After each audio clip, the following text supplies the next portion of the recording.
What's up, everybody? Matt Kajeski here, back again with the Stokastic channel, talking college football DFS. My favorite season, bowl season, is here. We're talking the Saturday slate of games, and we'll give you a little bit of a glimpse at the showdown slate too. No, they didn't include Louisville, Cincinnati, but we'll still talk about it for you degenerates out there who want to play it. But before we get started, make sure to hit that thumbs up button, subscribe to the channel, and hit the notification bell. If you're listening to this on podcast, leaving a rating and review and subscribe there. It helps a ton if you've done that. So thank you. And we are brought to you today by No House Advantage. If you've never heard of No House Advantage, it's a revolutionary way to play fantasy football. They actually have more contests than that, NBA, similar to a lot of DFS platforms. And they have a number of contests I want to tell you about. But first things first, they have a first match deposit bonus of $50 when you check out the platform. But here's what they have to offer. They have versus the house contests. These are player props you're taking. You're essentially making lineups with taking overs and unders where you can get big payouts when you essentially use these player props in parlay form. But they also have contests where you're playing versus other people. They're called pick'em contests. They're tournaments just like some of the biggest tournaments on your favorite DFS platforms where you're still making lineups of player props on a confidence interval, putting your favorite ones at the top because they score more points. And you're doing this versus other people for guaranteed prize pools. And these are big prize pools. They just did one for $25,000. And the best part about these tournaments is they're not always filling. So to explain that briefly, regardless if a tournament fills, say it's sized for 20,000 people, if 10,000 people join, they still have to give out the same amount of prize money. This overlay is crucial for building a bankroll, and they have all sorts of sports to offer. NFL, NBA, they even have versus the house contests for college football. So those of you that are watching this video, that's right in your wheelhouse. Make sure to check them out. The overlay is huge, and you're getting that first match deposit bonus of $50. Click the link in the video description below to check it out. All right, let's start with the showdown. It's the early game, so if you're not playing the showdown, just skip through this, and you'll find the later games. We do have FanDuel pricing, thankfully. This Louisville-Cincinnati game is a showdown on DraftKings. There's an early slate on FanDuel. It's a part of that, but it's not on the main slate for either game. So just to briefly touch on it, Louisville is a 2-point favorite here, a game with a 39.5 total. Opt-outs galore, coaching changes galore. Louisville's coach is actually going over to Cincinnati. Louisville hired Braum as their head coach. You've got interims.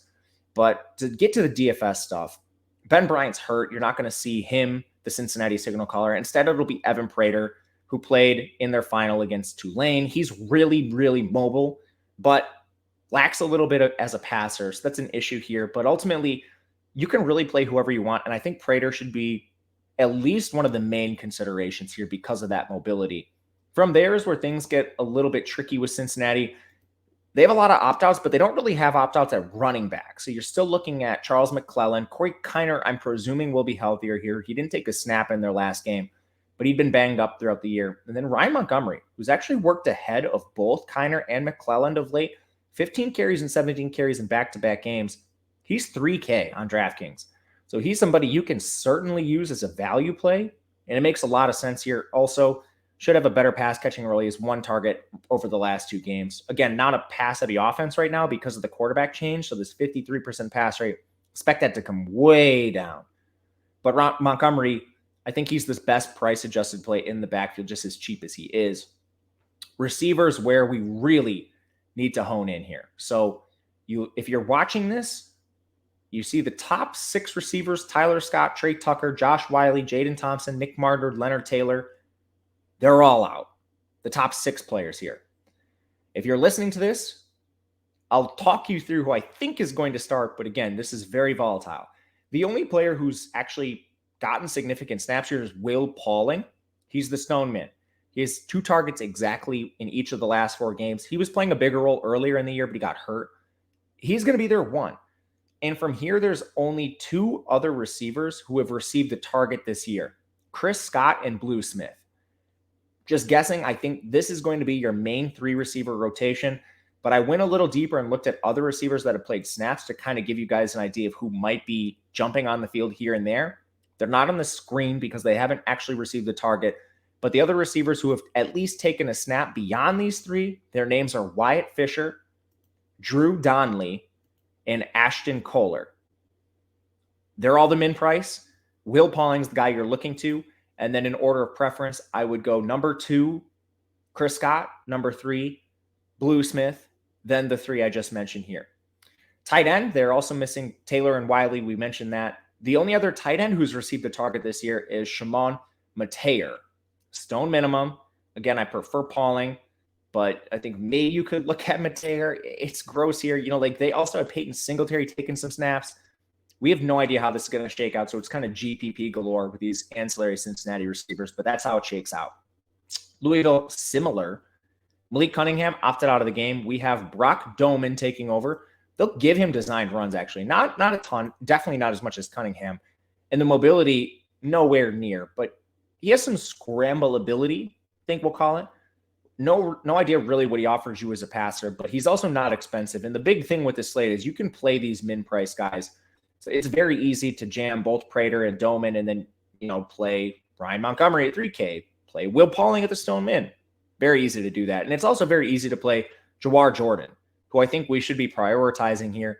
22 carries in their last game. This guy's touching the ball a ton right now. He has at least 13 touches in 3 straight games. He's going to have an even more secure workload. Tyne Evans opted out, Trevion Cooley transferred, and Jalen Mitchell transferred. That leaves just him and Maurice Turner. Turner's actually priced up, and he's had a pretty decent workload, carried 15 and 7 times in the last 2 games. He's more your pay up to be contrarian option. It's probably a 60-40 split in favor of Jordan, but it's going to be a very run-heavy team. I think use Jordan in low-risk contest. Turner would be your pay up to be contrarian. The receiving game looks like we won't see Tyler Hudson, their number 1 receiver. He had a 32% target share and over 1,000 yards receiving, so vacates a ton of production. The number 2 receiver here should be Amari Huggins-Bruce, now taking over as the wide receiver 1. He missed a bit of time this year, averaged only 33 yards per game on 4.1 targets. Not only did he miss a few games entirely, but he left a few others early. So very depressed stat line. Should have been better this year. He should be the 1. The 2 is going to be Braden Smith. He's averaged 4.7 targets per game over the last 3 games. So you can already see he's sort of been the wide receiver 3. Now he should be the 2. Marshawn Ford, he should be mentioned before we go any further. Their tight end.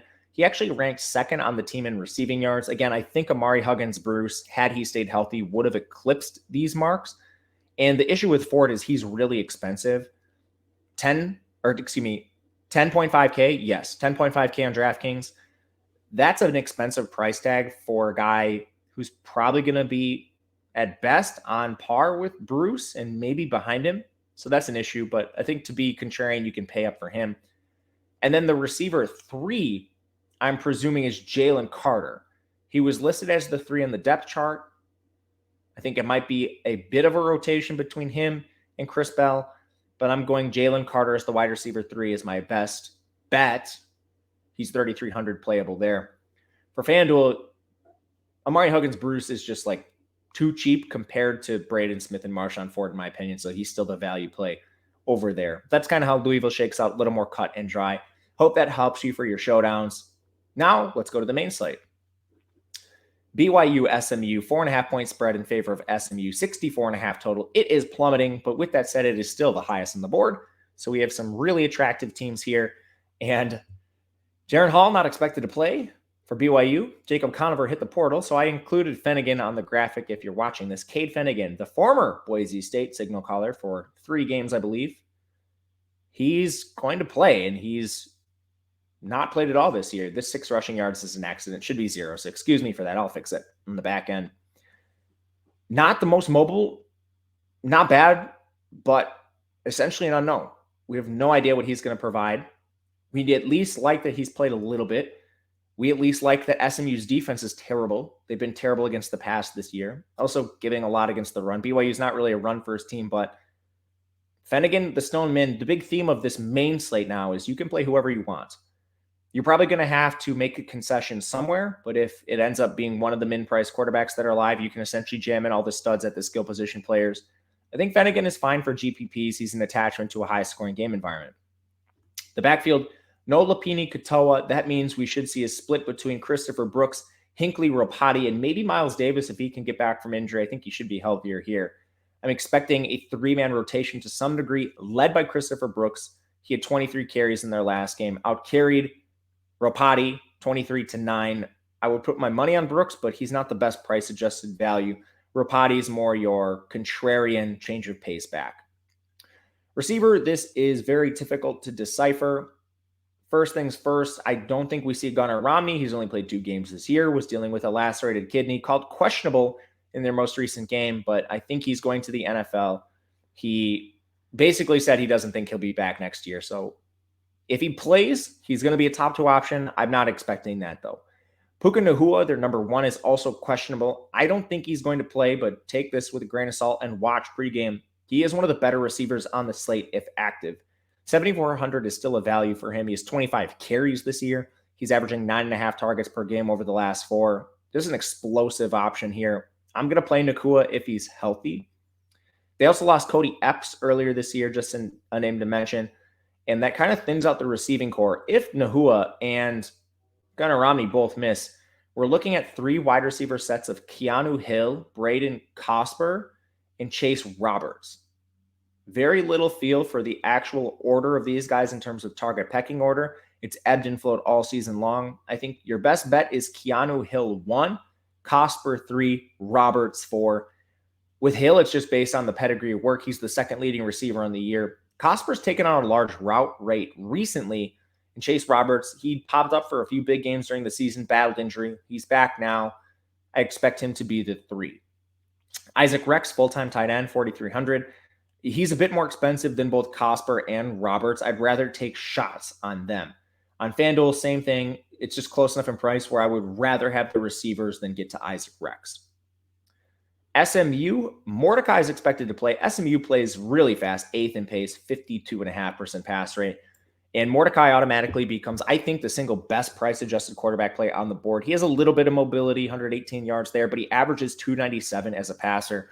BYU is a sieve of a defense, and they've lost some guys to transfer. So Mordecai immediately stands out. Not too much to say there. The backfield, they've used 5 different backs this year. TJ McDaniel transferred, so it's down to 4 maximum, and it could be as few as 1. Trey Siggers hasn't played in weeks. His status hasn't been updated. No idea. Belton Gardner didn't play in their last game. He's been banged up throughout the year. If he plays here, no idea. Kamar Wheaton, also banged up. You look at their last 3 games, 14 carries, 9 carries, and then didn't play in their last game. Does he play here? No idea. We do know Tyler Levine plays, and he plays a lot. And because of these injuries, he's had a monstrous workload of late. He's had at least 17 carries in 3 straight games. He's very active in the pass game. He has 13 total targets over that span. He's easily your locked-in play, but this is a situation you need to monitor. If any combination of Gardner, Siggers, or Wheaton ends up being active for this game, I would have less interest in Levine, but I still think he's the lead back. And again, this could be as solid as, a 25 touch projection if everybody's out. So very interesting situation to monitor with Levine. Receiver, they're missing a ton of guys. Rashee Rice opted out of this game. He's not going to play. You have Dylan Goffney injured, not going to play in this game. You also lost Ben Redding to injury earlier this year. Jake Bailey's been injured. Bo Corrales has been injured. So who's left? The number 1 projects to be Jordan Curley. Nothing to see here. He's averaging 7 targets per game over the last 4. Locked in, solid play. I think the next most consistent pass catcher is actually going to be RJ Maryland, their tight end. Without Redding, he's had a monstrous role. 10 targets in their second most recent game. Only 1 in their last game, but still. Target share has been jumping. Last 4 games, he averages the second most targets on the team at 4.5. So that's solid for them. After that, I think Roderick Daniels is actually going to be the 2. 4,500 for him on DraftKings. You look at the route rate. He's actually played well ahead of Kelvontae Dixon, otherwise known as Moochie Dixon, and Austin Upshaw. In their last couple of games, Dixon and Upshaw have been single digits in route rate. Roderick Daniels has at least been around 50%. So to rank them currently, it's Jordan Curley 1, Roderick Daniels 2. I guess I'll go Austin Upshaw 3 based on price because Kelvontae Dixon's 4,700. He's more expensive than Daniels, and he shouldn't be. But ultimately, the real top 3 for me is Curley, Daniels, and Maryland, the tight end. Next game, Fresno State, Washington State, 52.5 total, 4-point spread in favor of Fresno. Middling game environment overall. There's not as many opt-outs here. That's the first thing. Jake Hayner is playing. $8K for him is a bit expensive. The upside is certainly there, though. He's not mobile whatsoever. Negative 111 rushing yards, averages 291 as a passer. So the floor isn't quite as secure with Haener, or I guess I should say the ceiling's not quite as high. It goes both ways, but still has a very good ceiling overall. Washington State does not generate a lot of pressure, which is solid for Haener here. They're missing some guys in their front seven. And you can stack him without a doubt. His team passes 51.5% of the time. Washington State, again, a little bit weaker here, and the team total is fine. But to go beyond Haener, you've Jordan Mims, pure bell cow back, expected to play in this game. He had 25 carries in their last contest and 3 targets for a total of 28 touches. They'll use him incessantly. And he's had at least 18 touches in 4 straight games. Love Jordan Mims, even at the price. Receiving game, easy to stack this team. Cropper, 7K, 8 targets in their most recent contest. Remigio, 6.9K, 8 targets in their most recent contest. Cropper has played more than Remigio on the year, and you're buying low on Cropper after Remigio had the big game in the conference championship, returned to punt. Remigio had a great game, but I still think Cropper's the guy between the two. If you forced me to pick, I think he can play either. Zane Pope should be the 3 here. He's pretty clearly locked that roll down now. Target counts of 6, 6, and 5 in the last 3 games. Zane Pope, I think, completely fine here at 5.3K. A bit expensive, but it makes sense. Tight end will be a rotation here. Not a ton of interest there. Washington State, air raid offense, down their top 3 pass catchers. Yikes. Dazon Stribling, Donovan Ali, top 2 guys transferred. Renard Belt, he's down on the team 5th in targets, but just know he's the top 3 receiver when healthy. The problem with him is he's been injured. He's still injured. I don't think he plays. That leaves Robert Farrell as the wide receiver 1, 5.3 targets per game last 4, 6 targets per game on the year. He averages 53 yards per game, so he's very clearly locked in as the 1. And then I kind of think Leighton Smithson's going to be the 2 over Lincoln Victor. And I guess we'll just defer to route rates of late to talk about this because it'll give you a little bit more context. Lincoln Victor in their last game was at 40% of their routes. Leighton Smithson was at 87%. So that's why I say that. But ultimately, in this game with so many departures, it's probably just going to be Robert Farrell, Lincoln Victor, and Leighton Smithson on the field nearly every play. Once you get beyond that, it's tough to decipher. I think Orion Peters is probably the best candidate for wide receiver 4, but you also have Sion, Nunnally, Anderson Grover. Maybe they use a tight end more. That's Billy Revere. It's gross behind them, but those are the names to at least potentially look at to throw darts on. In the backfield, it's not a run-heavy team. They're going to use Nakia Watson as a bell cow back, but just lack of rushing volume kind of hinders him sometimes. But he's really active in the pass game too, so it's tough to take much away from him. He has at least 18 touches in 4 straight games. He touched the ball 23 times in their last game. Nakia Watson, I think, is completely fine, especially with his pass game role. He had 8 targets in the last game. My goodness. Cam Ward, we didn't mention him too much. He's averaging 257.5 pass yards per game. Not the most mobile, just 62 yards there. He does have a lot of volume, 39 attempts per game. That's great, but now you're talking about a guy down his top 3 pass catchers. A lot of time to get out of sync, air raid offense. Fresno's defense, I will say, they're kind of built to stop the pass, much worse against the run. So I'm skeptical of Ward, but at the same time, just not a lot of alternatives. I think you could play him in tournaments. Southern Miss takes on Rice, 6.5-point favorites, and the total is 45.5, one of the lower ones on the slate. This is a game we don't have a lot of opt-out concerns, but we have a lot of concerns with the player personnel. Starting with Southern Miss, I think Trey Lowe starts in this game. They've used 4 different signal callers, and it hasn't been consistent. Like if Trey Lowe got benched, I wouldn't be surprised. He's not mobile. He doesn't offer much as a passer. He's probably the single worst quarterback you could play on the board. So I don't have a lot of interest. I'll probably X him out. Backfield, Frank Gore is the exact opposite. Ton of opportunity for him. Averages 19 touches per game. Good receiver. His role hasn't been quite as good as it was last year, but he's still averaging over 100 total yards. Rice is bad on defense across the board, so I think Frank Gore is fine. Only last thing to mention in the run game is Janari Dean is returned. He's their change of pace back. They were still using a change of pace even when he's out, so I don't think it's a huge deal here. I'm still fine with Gore. The receiving game, Jason Brownlee averages 9.3 targets per game, 68 yards. He's their locked-in wide receiver 1. So you could play him as a contrarian, slightly more expensive play. He's only 6K there. FanDuel is a bit expensive for my liking. And Ja'Karius Caston's back. He's essentially taken over the role that Kylan Mims was playing. Mims' route share just plummeted, and that's come directly with Jacarius Caston back. So 4,200 for Caston, maybe a GPP play worth looking at. And that's probably it for the Southern Miss passing attacks. Just such a run-heavy team. I'm not really sure you need to get there too much.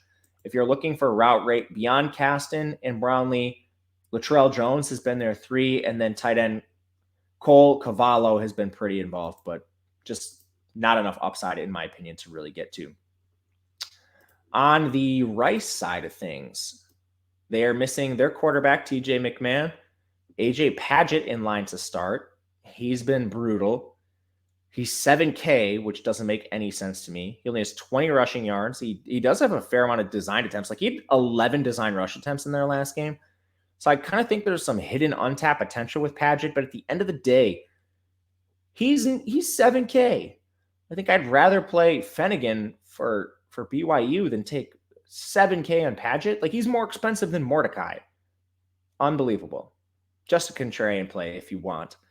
Backfield, no Ari Broussard in the last 4 games. That has just devolved into a timeshare now. Cameron Montgomery, Juma Otavano, and Uriah West. Uriah West is just a change of pace. So it's kind of just Otoviano and Montgomery carrying the way. And Otoviano has played more than Montgomery recently, but Montgomery dwarfs him in targets on the year. They're not really throwing to the running back much anyway, just 14 targets to 3. But I anticipate this being kind of a 50-50 split. And for a team as nearly a touchdown underdog, I don't think you want to get here, but Otoviano near the min, he'd be the preferred option in the backfield. Receiving game, really cut and dry here. They use just essentially the same guys. Luke McCaffrey's back. He'll be the number 1 when healthy. Averages 66 yards per game almost. Bradley Rosner's played more without McCaffrey. He's up to 69 yards per game. But I expect this to flip. McCaffrey's a better role than Rosner on the year. Isaiah Esdale should be the wide receiver 3 here. And I don't think you really want to prioritize this passing attack, but I like mixing and matching them in GPPs. Last guy, Jack Bradley, their tight end. He's not quite as involved as these other players. His route rate kind of caps at 75%. He's generally between 50 and 75. Like, the receivers are playing almost all the snaps. So I would rather play a receiver just kind of to sum that all up. And I think the pricing, it's not wide enough where I would, play Bradley over Esdale. I'd probably just take the punt in Esdale there. Florida, Oregon State, 10-point spread in favor of the Beavers. 53 total here. Florida, they're the underdog because they've lost so many players. Starting with quarterback Anthony Richardson opted out. Jalen Kitna's arrested. So Jack Miller, Ohio State transfer, stone minimum price tag, going to be playing this game and starting. He was actually expected to be the backup, but then a thumb injury kept him out for the beginning part of the season. He doesn't have a sample size. He's thrown, I think, 14 passes in his career. He has slightly positive rushing yards, so maybe he can scoot a little bit, but we just haven't seen it. Ultimately, though, I'm probably going to play some of these min-price quarterbacks, Finnegan, Jack Miller, because the options aren't really there. Outside of Mordecai, you have Hayner, who takes sacks. He's a solid option. Cam Ward, who's decent. But then I'm not playing a Southern Miss or a Rice quarterback. Maybe you could look at the Boise State North Texas game. We'll talk about that. But there's plenty of really cheap options and not as much opportunity cost. So I'm interested in the min-price guys. Running back is intact. And I think it's going to be even a run-heavier attack without Richardson. Crazy enough. This team had a 45% pass rate. But maybe it's in that range. Maybe they just lean on the offensive line in the backs. Montrell Johnson and Trevor Etienne are going to be the only guys here. Naquan Wright and Lorenzo Lingard transferred. They're splitting things about 50-50. It's slanted slightly towards Johnson. Outtouched Etienne 19-17 in the most recent game. I think it's probably a split like that, 60-40. I like using both backs here. It's a tough matchup, but I think you can very easily use them both. In the receiving game, Justin Shorter opted out, but positively, Xavier Henderson is expected to be healthy. That means the top 2 options in Henderson and Pearsall should be ready for this game, which is a sigh of relief for Florida. You actually have 2 capable pass catchers out there. Dejon Reynolds hit the portal, so the number 3 receiver is going to be tricky to decipher. This team has been really hurt down the stretch. Chikayo Bowman's been injured. Marcus Burke has been injured. Jaquan Frazier's has been injured. Trent Whitmore transferred. So I think right now you're just kind of looking at the top 2 in Henderson and Pearsall, and I don't really know if you need to get that cute. with guessing on the wide receiver 3. I don't have a ton of interest in that, at least. And then tight end, I think Zipperer might return. So this could be a 3-way rotation between Zanders, Zipperer, and whatever ancillary tight ends they decide to use. Oregon State, really slow run-heavy team, 125th in pace, run rate above 60%. Ben Gulbranson, pure game manager. So again, would I rather play Finnegan or Miller at the Stoneman or an extra 2K for game manager Gulbranson? I think I'd rather take a shot on a min guy. We'll see. Gulbranson only averages 142 yards per game through the air. Doesn't run either, so tough to get to. Backfield was awesome when we could guarantee Martinez was carrying 25 times, but that was because of injury. Deshaun Fenwick and Jameis Griffin had both missed time. They're both back now, so in the most recent game, which was highly competitive against Oregon, the carries shook out like this. Damian Martinez, 15, Deshaun Fenwick, 8, Jameis Griffin, 8. I still think Martinez leads a committee, but it's a committee. And you don't have the same monstrous touch upside you did when those guys were injured. So Martinez, I think, is a fair price-adjusted play. Fenwick and Griffin are just large field GPP plays. They probably get the ball between 8 and 10 times on a normal basis. Receiving game, just so volatile here that I don't know who you can get to really. Trayshawn Harrison is clearly overpriced for his role, only averaging 6 targets per game in the last 4. He's 7,200, only averages 50 yards per game. Just a contrarian spend. Anthony Gold has been injured for the last 2 games, but I think the absence, or I guess I should say the extended time off should help him here. He was questionable for the last game, so I think he's back as the 2. Then you've got some combination of Tyjon Lindsey, Silas Bolden rotating. Jack Velling has played a decent amount at tight end because of the opt-out to Luke Musgrave, but very tough to get to these ancillary Oregon State pass catchers really at all, honestly, because of the run heaviness of the offense. Last game, Boise taking on North Texas, 10.5-point spread in favor of Boise, 59.5 total on the rise. People are very interested in this game, and it's now becoming probably the second best game environment on the board for the main slate. So for Boise, run heavy, slower, but Taylon Green has been awesome. He's not just a game manager. He only has 189 yards passing this year. That's per game, but he's been over 200 yards in all but 2 games that he played, like started, not just played half the game. So Taylon Green actually has a good floor. 467 rush yards on the year is awesome for Taylon Green. He's risky, though, because sometimes the team will just take the ball out of his hands and ride Halani and Genty, their running backs. It's been a bit more of a split of late here, more of a 65-35, 70-30. It's slightly going towards 50-50, I'll say. Halani, he's the lead back still. Averages about 20 touches per game, 94 rush yards, just over 10 receiving yards per game. Genty at 49.5 rush yards, just over 10 receiving yards per game. Halani is a bit overpriced here, but again, you need to spend your salary somewhere, and I think this is a good place to do so. North Texas does play good run defense for what it's worth, but Halani is going to get a lot of opportunity. Genty's a contrarian play in the mid-range pricing. Receivers, Latrell Caples and Billy Bowens are locked into this role. Stephen Cobbs has been injured. His injury status looms large here. He was the wide receiver 2, before, maybe even the 1 before he got injured. He's only 7 targets behind Caples, and he's missed 2 games. So you could argue Stephen Cobbs is the best price-adjusted option in this offense, at receiver at least, if you get news that he's playing and he's healthy. At tight end, this is tough. Riley Smith is the guy here. Tenniel Hopper transferred, so I think it's Riley Smith, but I don't really know if I love playing a Boise tight end, run-heavy offense. He only has 8 targets over the last 4 games. Just 6 of them came in the most recent game. Tough to get to. North Texas. Decent implied team total here, even as a 10-point underdog, but quarterback Austin Aune, and I'm sad about this. Instead of playing into his 31 season, he decided to hit the NFL draft. It'll be his last game. He's averaging 254 pass yards per game on 29 attempts, so really efficient, actually, somewhat mobile, 52 yards on the ground. He had a much better running season last year, so we know what's in there. He's a solid play at 5,400. No issues with him. In the backfield, Oscar Adaway's been injured for a while now, and luckily they got some reinforcements. Ayo Dave returned. He's a solid complementary back at this point to Ikiko Ragsdale, who's had at least 17 carries in 3 straight games. And with Ragsdale, I think you're probably looking at more the 17 to 20 range at this point. Previously, he'd had a 23-touch game, a 19-touch game. That was without Adaway and Adai. and Isaiah Johnson's just a pure rotational guy. So at this point, Ragsdale should lead a committee between him and Adei, and these guys are both good price-adjusted plays based on their volume. Boise does play good run defense. That's the only worry here. At receiver, Roderick Burns should be the one. First things first, North Texas has been volatile with their opportunities at receiver. For reference, Roderick Burns has had his route rate drop consistently. He's only been above 50% of routes in one of the last 3 games.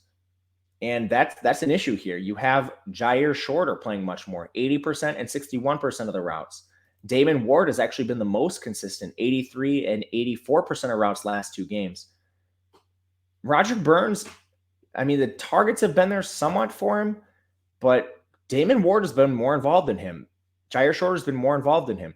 Marquise Gums has been more involved with him, averaging 5 targets per game over the last 4 games. Now, Gums, his route rate hasn't been above 50% either in the last 2 games, and he'll split time with Jake Roberts, so that's another issue here. All this to say, very, very difficult to trust any of the North Texas skill position players at receiver. I like Shorter and Ward more than anybody else, but this is very volatile. Ward at the Stoneman, I do think makes some sense here. But that'll do it for us today with the main slate DFS breakdown. Leave a comment, hit the thumbs up button, subscribe to the channel. All that helps us. Reach out to me on Twitter if you'd like. I'm at Matt_Kajeski. Thank you guys for watching. We'll be back all throughout bowl season discussing all the games, trying to create as many edges as we possibly can. So make sure to check out all those videos. But until then, we'll see you guys next time. Good luck.